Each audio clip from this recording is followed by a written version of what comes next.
विधिमंडळाचं अधिवेशन म्हटल्यानंतर विशेष मुद्दे तर असायलाच पाहिजे, कारण हे अधिवेशन राज्यातील जनतेवरती येणारी संकटं, आलेली संकटं, त्यांच्या काही अपेक्षा, ह्याची पूर्तता आणि सरकारकडनं पुढच्या काळामध्ये काय होणार आहे ह्याचं एक दिशादर्शक असं अधिवेशन असतं. साहजिकच आहे, कायदा सुव्यवस्थेचा प्रश्न आहेच, त्याच्यानंतर शेतकऱ्यांचे प्रश्न आहेतच. एकतर शेतकऱ्यांवरती गेल्या 1-1.5 वर्षामध्ये एकापाठोपाठ एक जी काही संकट कोसळत आहेत, नुकताच जो अवकाळी पाऊस झालेला आहे, गारपीट झालेली आहे, त्याच्या बाबतीत सरकारने काय केलेलं आहे, काय करू शकतंय. विमा कंपन्या ज्या आहेत त्यांनी तर त्यांचे दरवाजे खिडक्या सगळं बंद केलेले आहेत. या सरकारने जाहीर केलं होतं की दिवाळीपर्यंत विम्याची अग्रिम रक्कम आम्ही शेतकऱ्याला देऊ. ती किती लोकांना, किती शेतकऱ्यांना मिळालेली आहे ह्याचाही काही अंदाज नाहीये. मधल्या काळात आपल्याला कल्पना आहे की सेनगावचे म्हणजे हिंगोलीतले शेतकरी हे मला भेटायला मातोश्रीला आले होते. त्यांची परिस्थिती अत्यंत हलाखीची होती. एकतर कर्जबाजारी, डोक्यावरती कर्जाचा डोंगर चढलेला आहे, बँकांचा तगादा मागे लागलेला आहे कर्ज वसुलीसाठी, आणि अशा परिस्थितीत त्यांचा वालीच कोणी नाहीये. ना सरकार त्यांची काही दखल घेतंय, ना विमा कंपन्या घेतंय, कोणीच नाही. म्हणून हे शेतकरी त्यांचे अवयव विकायला मुंबईत आले होते. अशी परिस्थिती मला नाही वाटत यापूर्वी कधी शेतकऱ्यांवरती आली होती. हे विषय एका बाजूला आहेतच. त्यानंतर तुम्ही पाहताय की दर काही दिवसांनी एकापाठोपाठ एक काही ना काहीतरी सरकारी पक्षाकडनं, म्हणजे सरकारचे जे काही लोकप्रतिनिधी आहेत, आमदार असतील, आणखीन कोणी असतील, किंवा त्या सरकारला समर्थन देणाऱ्या पक्षाचे त्यांचे काही पदाधिकारी असतील, त्यांच्याकडनं गुंडागर्दी सुरू आहे. काल परवाकडे कोल्हापूरमध्ये एक घटना घडलेली, घरामध्ये घुसून मारहाण झाली. ते सगळे व्हिडिओ आपल्या माध्यमातून जनतेला गेलेच असतील. त्याचाही एक न्यायनिवाडा लावावा लागेल, कारण त्यांच्यावरती कारवाई होणार आहे की नाही हा एक विषय आहे. दुसरी गोष्ट, सध्या पत्रांचा जमाना आहे. आम्ही 2 पत्र दिलेले, एक निवडणूक आयोगाला पत्र दिले, त्याचं उत्तर आम्ही बघतो आहोत की धर्माच्या नावावरती, देवाच्या नावावरती मतं मागायला परवानगी जर असेल तर आम्ही सुद्धा सुरू करतो. त्याच्यानंतर मला वाटतं काल परवाकडे आपण एक पत्र दिले माननीय उपमुख्यमंत्र्यांना, कारण त्यांनी एक पत्र दिलं होतं त्यांच्या बाजूला. कारण आता मी सभागृहात जाऊन आलो, मला असं वाटलेलं की पत्र दिले एका उपमुख्यमंत्र्यांनी दुसऱ्या उपमुख्यमंत्र्यांनंतर बसण्यात काही अंतर पडले की काय. तसं नाहीये, बाजूबाजूला बसतायत, पण बाजूला बसलेले असले तरी सुद्धा पत्र त्यांना लिहावं लागतंय. तर ते राजमान्य राजश्री पत्र लिहिण्यास कारण की त्या पत्राचं उत्तर कधी मिळणार त्याची वाट बघतोय. आणि ते पत्र आपल्याला माहिती आहे नवाब मलिकांबद्दलचं आहे. जर एवढ्या भावना त्यांच्या तीव्र असतील तर आम्ही त्यांचं स्वागत करतो, त्याचा आदर करतो.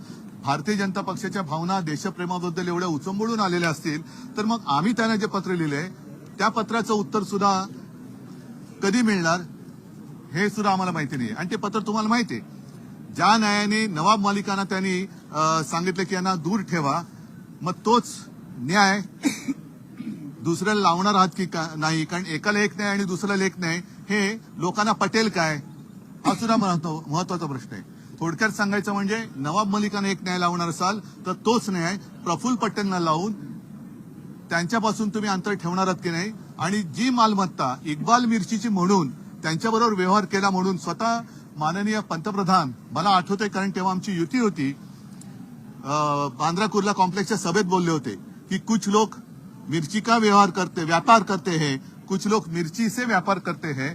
तर आता ज्यांनी मिर्ची बरोबर व्यापार केलेला आहे त्यांच्याबरोबर हा सत्तेचा व्यापार तुम्ही चालू देणार आहात की त्यांच्यावरती त्यांची जी मालमत्ता ईडीने जप्त केली आहे ती सगळी लक्षात घेता त्यांच्यावरती तुम्ही कारवाई पुढे चालू ठेवणार आहात की नाही हे सुद्धा आम्ही प्रश्न विचारले, त्याची वाट बघतोय. आता जसजसं अधिवेशन पुढे सरकेल तसतसं जनतेच्या प्रश्नाला आम्ही वाचा फोडू आणि आम्हाला अपेक्षा आहे की सरकार त्या प्रश्नांना योग्य ते नुसतं उत्तर कागदावरती नाही तर कृतीतून देईल.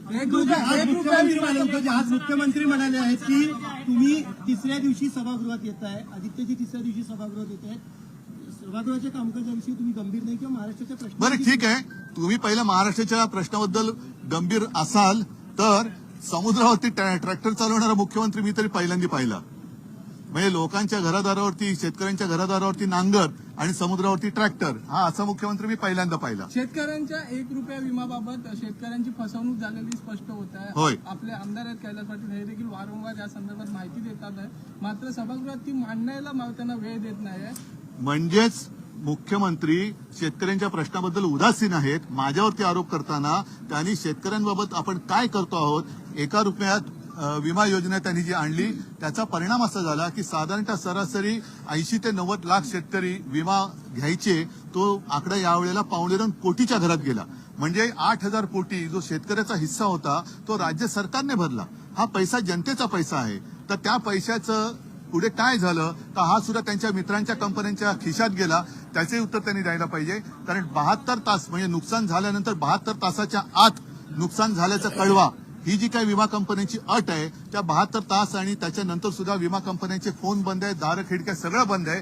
कोणी कोणाला विचारायला तयार नाही. मग हे 8,000 कोटी जर का गेले असतील तर ते कोणाच्या बोडक्यावरती गेले?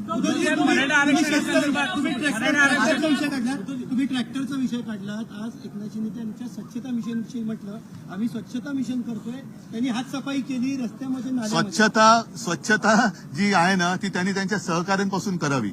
ज्या आरोप केलेले डागी सहकारी त्यांचे आहेत त्यांची पहिली स्वच्छता करावी, हिंमत असावी असेल तर. कारण बीच क्लीन करण्यासाठी वगैरे समुद्र किनारे क्लीन करण्यासाठी मुंबई महापालिका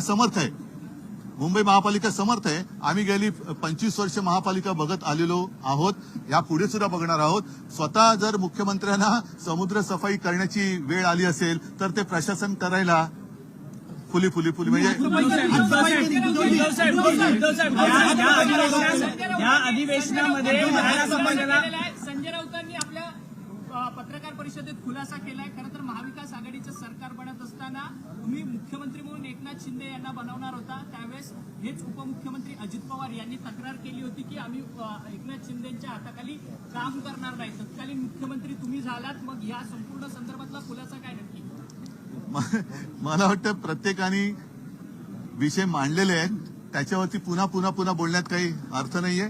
पण आज आणखीन एक गोष्ट जी सकाळी मी विमानतळावरती उतरल्या मला आपल्यापैकी काही जण विचारलं, ते 370 कलम काश्मीरमधलं हटवलं गेलं 4-5 वर्षापूर्वी. तो निर्णय सुप्रीम कोर्टाने कायम ठेवला. त्याच्याबद्दल मला खरंच आनंद आहे आणि मी सुप्रीम कोर्टाला धन्यवाद देतोय. कारण 370 कलम हटवण्यासाठी शिवसेनेचाही आग्रह होता. त्यावेळेला शिवसेनेने सुद्धा समर्थन केलेलं होतं. आता आशा एकच आहे की सुप्रीम कोर्टाने मला असं वाटतं की आणखीन एक आदेश दिलाय की पुढच्या वर्षीच्या सप्टेंबरपर्यंत तिथे काश्मीरमध्ये सार्वत्रिक निवडणुका घ्या. आता या निवडणुका मोकळ्या वातावरणात तिकडे होतील. आणि विशेष म्हणजे सध्या मी मध्ये ऐकलं की स्वतः पंतप्रधान गॅरंटी घेतात की मोदी गॅरंटी आहे.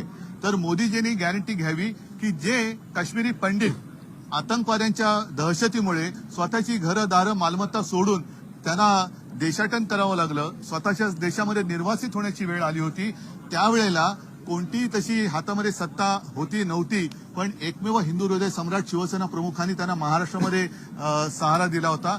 आता मोदीजींनी गॅरंटी घ्यावी की या निवडणुकीमध्ये जे देशभर काश्मीरी पंडित स्वतःची घरदारं सोडून गेलेले आहेत ते सगळेजण आपापल्या घरी परततील आणि विधानसभेच्या निवडणुकीत मतदान करतील. आणि त्याचबरोबरीने आणखीन अपेक्षा आहे की काश्मीरची निवडणूक जर का घेणार असाल ती घ्यावीच लागेल, घ्यायलाच पाहिजे.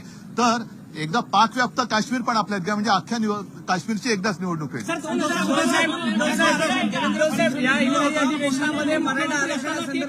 असं बोलल्या जाते.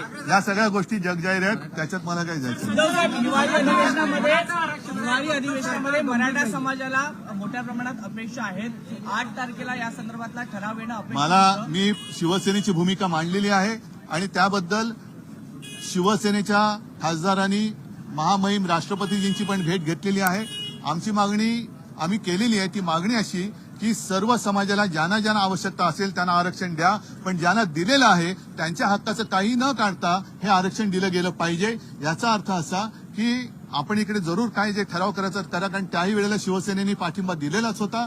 आमचं आरक्षण द्यायला आमचा पाठिंबा आहे, पण आरक्षण देताना दुसऱ्या कोणाचंही आरक्षण कमी न करता हे आरक्षण द्यावं ही आमची मागणी आहे. शेतकरी हवालदिल असताना अधिवेशनाच्या 3 दिवस मात्र नवाब मलिक आणि आदित्य ठाकरे यांची एसआयटी चौकशी यातच वेळ वाया घालवतोय. मग नेमकं शेतकऱ्यांना ज्यांच्यापासून भीती आहे त्यांच्याबद्दल असे ते आरोप करतायत.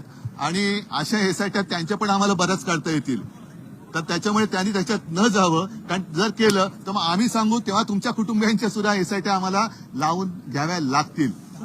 शेतकऱ्यांना पॅकेज साहेब, शेतकऱ्यांना पॅकेज विदर्भामध्ये अधिवेशन होणार, विदर्भाचे मुद्दे याला येत नाहीये, त्याच्याबद्दल काय? हो, आता उपमुख्यमंत्री तुमच्या विदर्भाचे आहेत, त्यांना विचारा हा प्रश्न. आम्ही तर आलेलो आहोत आणि जे जे विदर्भाच्या हिताचं असेल ते करायला आम्ही नेहमीच पाठिंबा दिलेला आहे. त्याच्यामुळे विदर्भाचे काय अख्ख्या महाराष्ट्राचे जे जनहिताचे प्रश्न आहेत, जनहिताचे विषय आहेत, त्याला पाठिंबा द्यायला शिवसेना कधी कचरणार नाही. शिवसेना त्यांच्या सोबत राहील. शेतकऱ्यांच्या बांधावर मुख्यमंत्री आणि उपमुख्यमंत्री हे गेले. एवढं सगळं तुम्ही दाखवत आहेत का? शेतकऱ्यांना पॅकेजची घोषणा व्हायला उशीर होतोय का? नाही, मला असं, माझं तर म्हणणं असं आहे की आता ही थोतांड खूप झाली.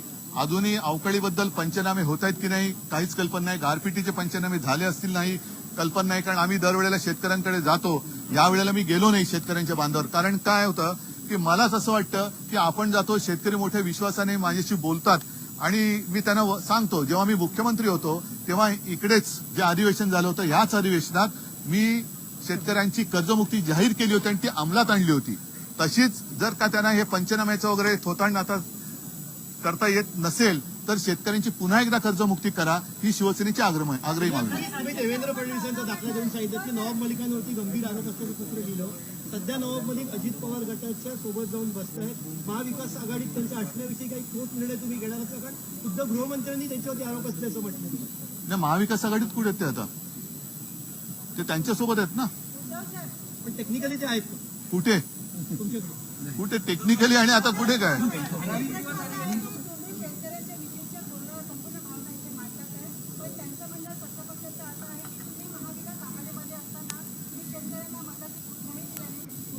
मी ठीक आहे, हा प्रश्न मला नवीन आहे. माझं तर म्हणणं असं आहे की तुम्हीच शेतकऱ्यांच्या बांधावर जा आणि शेतकऱ्यांना विचारा की उद्धव ठाकरेच्या काळामध्ये जी कर्जमुक्ती झाली होती ती तुम्हाला मिळाली होती की नव्हती. वेळोवेळी मग निसर्ग चक्रीवादळ आलं होतं, तेवढं आलं होतं, आणखीन काही आलं असेल, अवकाळी पाऊस पडला असेल, ती मदत तुम्हाला मिळाली होती की नव्हती तुम्ही विचारा, मी नाही विचारत. विरोधाच्या विरोधात आपला 16 तारखेला मोर्चा आहे आणि हा मोर्चा म्हणजे राज्य सरकारचं असं म्हणणं आहे की हा मोर्चा विकासाच्या आड आणणाऱ्यांचा मोर्चा आहे. दुसरं असं त्यांचं हो, म्हणणं आहे की नक्की आहे. त्यांच्या मित्राच्या विकासाच्या आड येणारा मोर्चा आहे. आम्ही धारावीकरांचा विकास मागतो आहोत, त्यांच्या मित्राचा विकास नाही. आणि संपूर्ण मुंबई हे एखाद्या व्यक्तीच्या म्हणजे अदानीच्या घशात किंवा खिशात घालायची असेल तर ती शिवसेना घालू देणार नाही. जर त्याच्यामध्ये त्यांना मी त्या मोर्चामध्ये मी भाषण करणारच आहे. केवळ मुद्दा धारावीपुरता राहिलेला नाहीये. धारावीकरांचं पुनर्वसन हे झालंच पाहिजे, त्याच्याबद्दल काही दुमत नाही. पण त्याचबरोबरीने टीडीआरची सक्ती ही जी काही केली जाते, ही टीडीआर सक्ती तुम्हाला करता येणार नाही. आणि टीडीआर बँक बनवायची असेल तर त्या बँकेची मालकी सरकारकडे असायला पाहिजे, अदानीकडे नाही. हा एक धारावीचा बद्दल विषय झाला. त्याचबरोबरीने उपनगरामध्ये वीज बिलाचा जो एक प्रश्न आहे त्याही बद्दल आम्ही आवाज उठवण्यासाठी हा मोर्चा काढलेला आहे. मोर्चा काढतो. वीज जर म्हणजे प्रचंड बिलं येतात. काल तर मला कोणीतरी भेटलं, त्यांनी सांगितलं की 2 बिलं अशी आली आणि मी तक्रार केल्यानंतर तिसरं बिल त्यांनी 0 रकमेचं पाठवलं. तर का नाही, ते पहिलं आलं होतं ते आम्ही आता त्याच्यामध्ये सामावून घेतलं. निविदेमध्ये धारावीच्या निविदेमध्ये तुमच्या सरकारमध्ये असताना काही बदल करण्यात आले असं फडणवीस आमच्या काळामध्ये निविदा काढण्यात आलेली नव्हती, ही जगजाहीर आहे. त्याच्यामुळे ते जे काही बोलतायत हे त्यांना तरी कळतंय का? कारण रेल्वे लँड ही आम्ही असताना मी स्वतः पियुष गोयलशी बोललो होतो, ती मिळालेली नव्हती. आम्ही त्यावेळेला निविदा काढलेली नव्हती. निविदा काढण्यासाठी आम्ही सहकार्य त्यांना केलं असतं कदाचित, पण त्याच्यात ही जी काही एका व्यक्तीची मालमत्ता मुंबई त्यांची करतायत, ही मुंबई आम्ही कोणाला त्यांना आंदण देता येणार नाही.